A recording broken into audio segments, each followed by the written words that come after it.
You think a cripple like you deserves to work here? The words echoed through the lobby of Paramount Nexus Corporation like a gunshot. 50 people froze. Phones stopped mid-dial. Conversations died mid-sentence. Every eye turned to witness what was about to become the biggest mistake Draven Ashford had ever made. Rhea Calloway sat in her wheelchair, her face still burning from where his hand had just connected with her cheek. The slap had been so hard, so vicious, that her glasses had flown off and clattered across the marble floor. Draven Ashford stood over her, 6'3", designer suit that cost more than most people made in a month. Cold gray eyes that had never known a day of struggle. "Security," he shouted. "Get this trash out of my building." Rhea looked up at him. Her cheek was already swelling. Blood trickled from her split lip. But her eyes were absolutely calm. "You're going to regret this," she said quietly. Draven laughed, a cruel, dismissive sound. "How, you're going to sue me? With what money? You're a janitor who can't even walk." "I'm not a janitor," Rhea replied.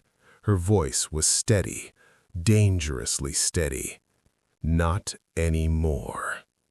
"Then you're fired," Draven said. He turned to the security guards. "I said get her out." But before they could move, Rhea spoke again. "I'll see you tomorrow, Mr. Ashford, in the boardroom, 9 a.m. sharp." Draven stopped, turned back. "What did you just say?" Rhea smiled. Just a small, cold smile that didn't reach her eyes. "You heard me." Then she wheeled herself toward the exit, moving with a dignity that made everyone in that lobby feel like they'd just witnessed something historical. Something that would change everything. Because what Draven Ashford didn't know, what nobody in that building knew, was that Rhea Calloway wasn't who she appeared to be. And in less than 24 hours, she was about to walk into that boardroom and destroy him. If you're already hooked, smash that subscribe button right now, because what you're about to witness is the most satisfying takedown you'll see all week. We drop stories like this every week, and you will not want to miss what happens next. But to understand how this moment became possible, how a woman in a wheelchair could threaten one of the most powerful CEOs in Seattle, we need to rewind the clock. We need to go back to where this story really begins. 19 months earlier. Rhea Calloway had not always been in a wheelchair. 19 months ago, she'd been a different person entirely, a name most people would recognize if they paid attention to business news. Back then, she was Rhea Calloway Brennan, co-founder and CTO of Cipher Core Technologies, a cybersecurity firm that had been valued at $820 million. She'd been 30 years old, brilliant, wealthy, engaged to a man she thought she'd spend her life with. And then everything fell apart in a single night. It was supposed to be a celebration. Her company had just closed a major contract with the Department of Homeland Security, $215 million over 5 years. Rhea and her fiancé, Kieran Brennan, were driving home from the signing party. It was raining. The roads were slick. The semi-truck came out of nowhere, T-boned them on the driver's side. Kieran died instantly. Rhea survived. Barely. Crushed vertebrae, spinal cord injury. The doctor said she'd never walk again. But that wasn't the worst part. While Rhea was in the hospital fighting for her life, her business partner, Thaddeus Vance, staged a coup. He convinced the board that Rhea was no longer capable of running the company, that her injuries made her a liability, that they needed new leadership. The board voted her out. Then, Thaddeus sold the company to Paramount Nexus Corporation for $980 million. Rhea got nothing, because buried in the partnership agreement, the one she'd signed when they founded the company, was a clause that stated if she was unable to perform her duties for more than 90 days, her shares would revert to the company. She'd been in the hospital for 103 days. Thaddeus walked away with $490 million. Rhea got a hospital bill for $3.4 million that insurance wouldn't fully cover. She lost everything: her company, her fiancé, her ability to walk, her entire life. And the man who bought her company, the man who profited from her tragedy, was Draven Ashford. For the next 19 months, Rhea lived in a tiny studio apartment in a rough neighborhood on Seattle's South Side. She had $11,000 left to her name, enough to survive, but not enough to fight. She couldn't afford a lawyer, couldn't afford physical therapy, could barely afford rent. So she took a job as a night janitor at Paramount Nexus Corporation, the very company that now owned what had once been hers. Every night, Rhea wheeled through those halls, emptying trash cans, mopping floors, and planning. Because Rhea Calloway hadn't given up. She'd just been waiting for the right moment. The slap came on a Wednesday. Rhea had been working at Paramount Nexus for 4 months. She kept her head down, did her job. No one noticed her. That was the point. She needed access, and janitors had access to everything. Every night after her shift, Rhea would wheel herself to the 52nd floor, to the executive offices. She'd use her master key to enter rooms she wasn't supposed to be in, and she'd plant small devices, keystroke loggers, audio bugs, Wi-Fi interceptors. Within 3 months, Rhea had access to every email, every phone call, every document that moved through Paramount Nexus Executive Suite.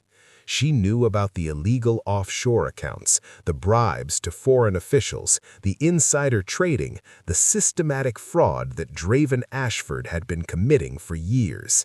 She had everything. A digital paper trail that would send Draven Ashford to 25 years in prison. But she needed one more thing. She needed someone with the power to act on it. That's when she found Lennox Whitmore. Lennox Whitmore was a legend, a corporate raider who'd built her fortune by taking over mismanaged companies and stripping them for parts. She was ruthless, brilliant, and she'd been trying to take down Paramount Nexus for 6 years. Rhea sent her an encrypted message, simple and direct. "I have everything you need to destroy Draven Ashford. Interested?" Lennox responded within an hour. "Prove it." So Rhea sent her a sample, emails proving that Draven had bribed a senator to kill legislation that would have regulated his industry. Lennox called immediately. "Who are you?" "Someone who wants the same thing you do." "What do you want?" "I want my company back, and I want Draven Ashford to pay for what he did to me." Lennox was quiet for a moment. "Meet me tomorrow, Pike Place Market, 2 p.m. by the fish throwers." They met at a small coffee shop overlooking Elliott Bay. Lennox was in her late 50s, silver-streaked auburn hair, sharp green eyes, the kind of woman who could see through lies like glass. Rhea wheeled herself to the table. Lennox didn't react to the wheelchair, didn't ask questions, just waited. "Tell me everything," Lennox said. So Rhea did. She told her about Cipher Corps, about the accident, about Thaddeus Vance's betrayal, about Ashford buying her company. When she finished, Lennox leaned back. "And you've been working as a janitor?" "It gave me access." "Smart." Lennox pulled out her tablet. "How much data do you have?" Everything. Emails, documents, recordings, 3.5 years' worth of criminal activity. Can you prove chain of custody? Yes, every file is timestamped and encrypted with blockchain verification. Lennox smiled. It was a predator's smile. Then we're in business. She slid a folder across the table. I've been buying up shares in Paramount Nexus through shell companies for the past 3 years. As of this morning, I owned 33% of the company, but I need 51% to take control. How do we get it? There's a board meeting next week. 6 board members are wavering. They don't trust Draven, but they're afraid to move against him. If we can give them proof that he's a criminal, they'll vote him out. And then? And then I become CEO. I restructure the company, and I give you back what was stolen. Ria's heart pounded. Why would you do that? Because I hate men like Draven Ashford, Lennox said. They think they're untouchable, and I love proving them wrong. She extended her hand. Do we have a deal? Ria shook it. We have a deal. The plan was simple. Lennox would present Ria's evidence to the board. They would vote Draven out. Lennox would become CEO, but they needed to be careful. If Draven suspected anything, he'd destroy the evidence and disappear. So Ria kept working, kept emptying trash cans, kept being invisible. Until Wednesday, until the moment Draven Ashford destroyed himself. It happened at 7:12 p.m. Ria was mopping the lobby. Most employees had gone home. The building was quiet. Draven came storming out of the elevator, shouting into his phone. He was angry about something, a deal that had fallen through, a client who'd walked away. He wasn't watching where he was going. He crashed straight into Ria's mop bucket. Water and dirty suds splashed across his $6,000 handmade Italian shoes. Draven spun around, his face purple with rage. What the hell? I'm sorry, sir. I didn't see. You stupid. Draven looked down at her wheelchair, his expression twisted with disgust. Of course, they hired a cripple. Ria said nothing, just started mopping up the spill. Are you listening to me? Draven grabbed her shoulder. Sir, please let go. Don't tell me what to do. He shoved her backward. The wheelchair rolled. Ria nearly tipped over. Security guards appeared. Mr. Ashford, is everything okay? No, Draven shouted. This person just ruined my shoes. I want her fired. It was an accident, Ria said. I don't care. Draven stepped closer, leaned down until his face was inches from hers. You think you belong here? You think a cripple like you deserves to work in my building? That's when Ria made her move. She'd been waiting for this, hoping for it actually. I deserve respect, she said clearly, loudly. Respect? Draven laughed. You want respect? Then get a real job. Oh wait, you can't, because who's going to hire someone who can't even stand up? The security guards shifted uncomfortably. A few employees had stopped to watch. Ria pulled out her phone, hit record. What are you doing? Draven demanded. Documenting this conversation. Give me that phone. Draven lunged for her phone. Ria pulled back. Sir, you need to step away. I said give me that phone. And that's when Draven Ashford, CEO of a $4.3 billion company, made the worst decision of his life. He slapped her, hard, across the face.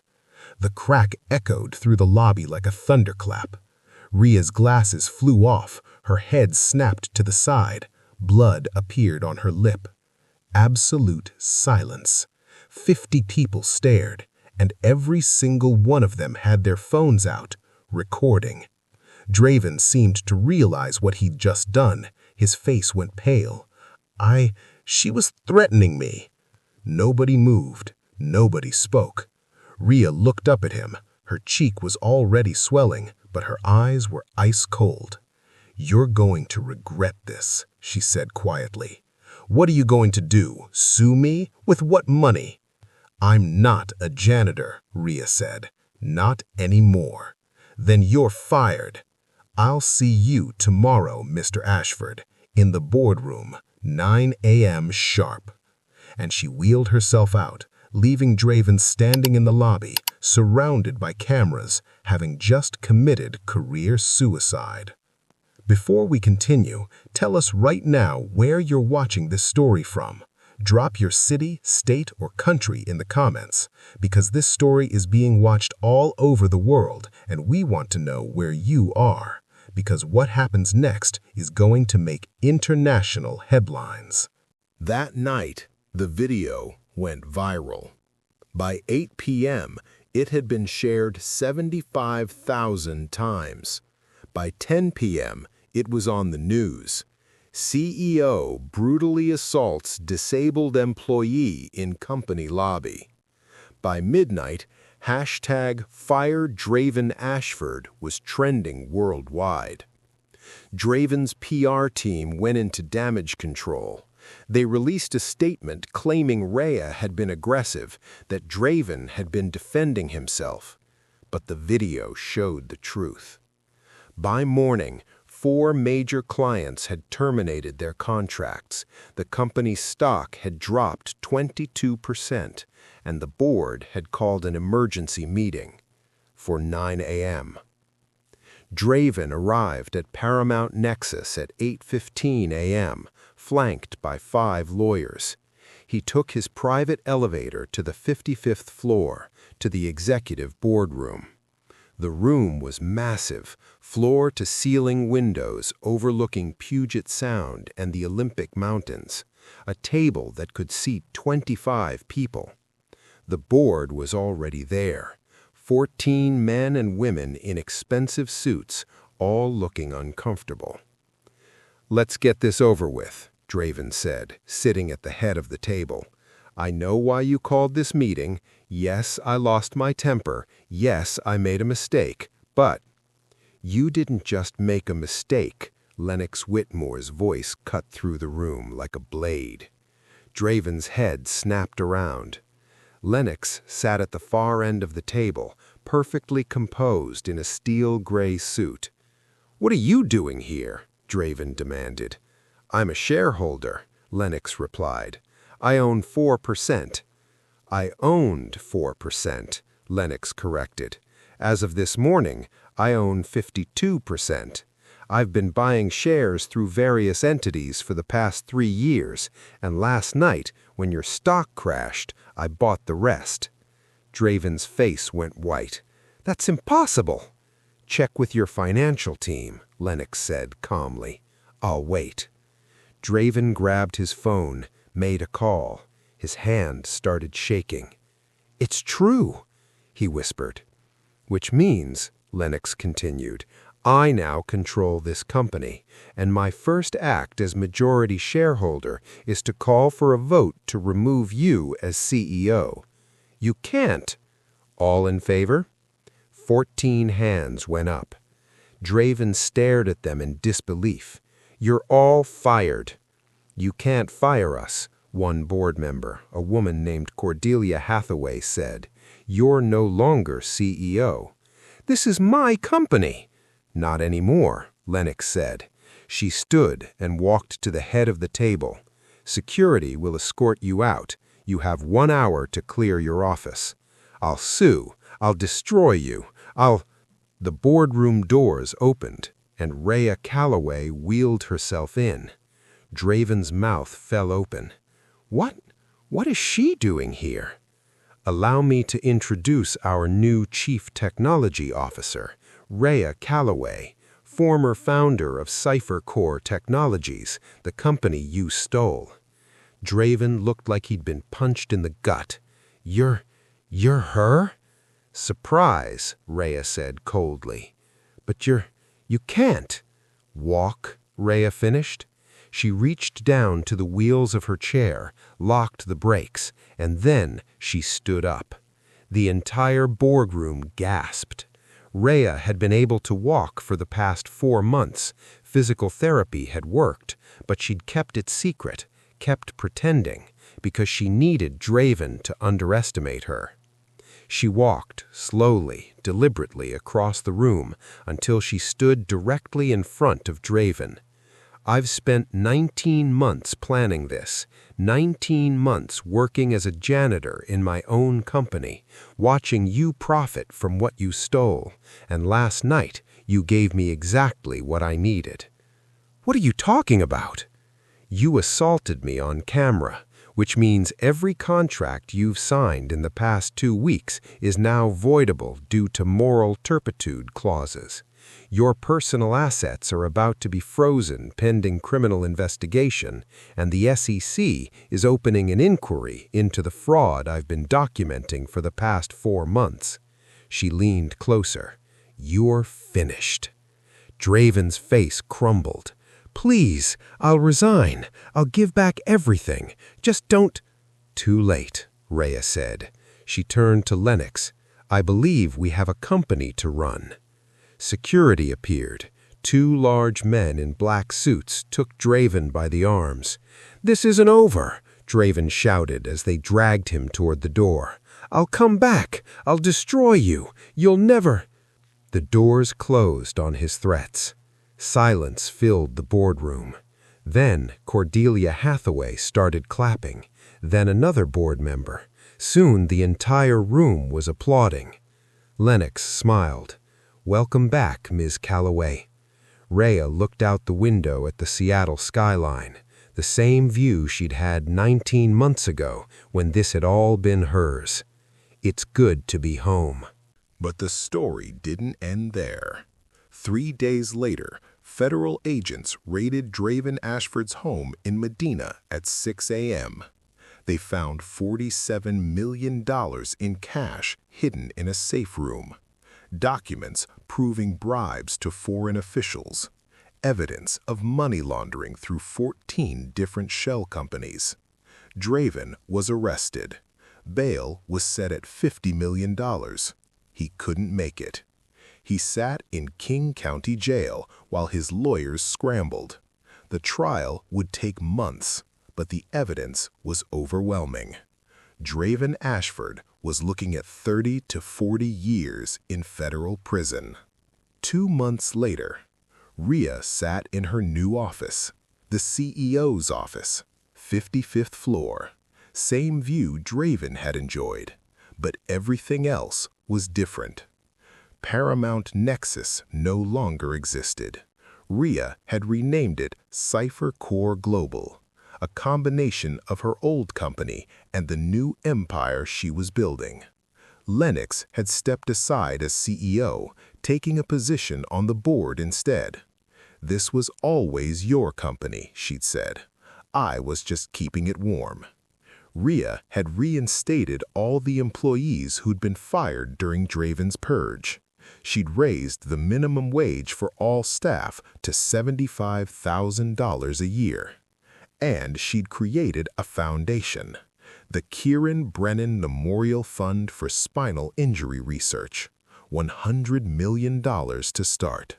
She was walking now, still used the wheelchair sometimes when her back hurt, but she was walking. One afternoon, there was a knock on her door. Come in. A young woman entered, maybe 24 years old, nervous, holding a resume. Miss Calloway, I'm Paisley Durant. I'm here for the software engineering interview. Rhea smiled. Have a seat. As they talked, Rhea noticed something. Paisley was brilliant, sharp, creative, everything Rhea had been at that age. Where did you work before? Rhea asked. Nowhere, Paisley admitted. I've applied to 47 companies. No one will hire me because I don't have experience, but I can't get experience if no one will hire me. Rhea remembered that feeling, the catch-22, the system designed to keep people out. You're hired, Rhea said. Paisley's eyes went wide. What? But I haven't finished the interview. I don't need to finish it, Rhea said. I can see potential, and you have it. $95,000 a year to start, full benefits, Stock options. When can you begin? Paisley started crying. Thank you so much. You have no idea what this means. But Rhea did know. She knew exactly what it meant, because she'd been given a second chance, and now she was going to spend the rest of her life giving other people second chances too. 6 months later, the trial of Draven Ashford concluded. Guilty on all counts. Wire fraud, money laundering, bribery, racketeering, assault. 42 years in federal prison. Rhea watched the verdict on television. She didn't feel victorious, didn't feel satisfied. She just felt tired. Justice had been served, but it didn't bring back Kieran, didn't erase the pain of the past 19 months. What mattered now was what she built going forward. That evening, Rhea attended a gala for the Kieran Brennan Memorial Fund. 500 people, doctors, researchers, families affected by spinal injuries. Rhea gave a speech, talked about Kieran, about her journey, about hope. When she finished, the room erupted in applause. A young man in a wheelchair rolled up to her afterward, maybe 29 years old. Miss Calloway, I just wanted to say thank you. Your foundation funded the research that's helping me walk again. I start therapy next month. Rhea's eyes filled with tears. What's your name? Brody Lawson. Brody, you keep fighting, you hear me? Don't give up. I won't, he said. You didn't, so neither will I. And in that moment, Rhea realized something. She hadn't just gotten revenge on Draven Ashford. She'd turned her pain into purpose. She'd turned her loss into legacy. And that was the real victory. If this story moved you, if you believe in second chances and fighting for what's right, hit that subscribe button right now. Because we tell stories like this every week. Stories about real people, real struggles, and real victories. Don't miss the next one. Click subscribe. 1 year later. Cipher Core Global was worth $2.7 billion. Rhea Calloway was named one of Fortune magazine's 40 Under 40. The Kieran Brennan Memorial Fund had helped 347 people walk again. And Draven Ashford sat in a federal prison in Colorado, watching it all happen on a television in the common room. He'd lost everything: his company, his freedom, his reputation. All because he'd slapped a woman in a wheelchair. A woman who turned out to be the one person who could destroy him. Rhea never visited him, never wrote to him, never thought about him. Because Draven Ashford didn't matter anymore. What mattered was the future she was building. For herself, for her employees, for people like Brody Lawson who needed hope. Rhea Calloway had been broken, but she'd rebuilt herself into something stronger, something unbreakable. And that was the greatest revenge of all. The screen fades to black. Text appears. They tried to bury her. They didn't know she was a seed. What would you have done in Rhea's place? Would you have fought or walked away? Drop a comment below. We read every single one. And remember, your story matters. Your voice matters. Don't let anyone silence you. See you in the next one.